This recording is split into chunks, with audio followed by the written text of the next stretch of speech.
ಜಮೀನು ಕಾನೂನಾತ್ಮಕವಾಗಿರುವಂಥ ಸಂವಿಧಾನಾತ್ಮಕವಾಗಿ 1969 ಆ್ಯಕ್ಟ್ಗಳಲ್ಲಿರುವಂಥದ್ದು ಜಮೀನು ನಿವೇಶನಗಳು.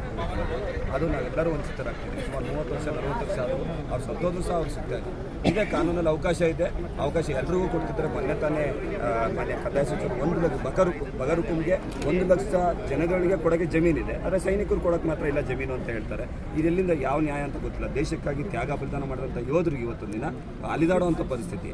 ಅಲಿದಾಡೋದು ಭಾಳ ಮುಖ್ಯ ಯಾಕಂದರೆ ಎಲ್ರಿಗೂ ಸಹ ಆ ರಿಟೈರ್ಮೆಂಟ್ ಆಗಿರೋ ದುಡ್ಡು ಸಹ ಅದನ್ನು ಕಳ್ಕೊತಿದ್ವಿ. ರೆವಿನ್ಯೂ ಇಲಾಖೆ ತಮ್ಗೆಲ್ರಿಗೂ ಗೊತ್ತಿದೆ, ಜಮೀನು ಅಂತ ಆಸೆ ಹುಟ್ಟಿಸಿ ಎಲ್ಲ ಹಣ ಕೂಡ ಈ ಕಡೆ ನಿವೃತ್ತಿ ಹಣನೂ ಕಿತ್ಕೊತಾರೆ, ಈ ಕಡೆ ಇರೋವಂಥ ಅವಕಾಶನೂ ಕೊಡಲ್ಲ.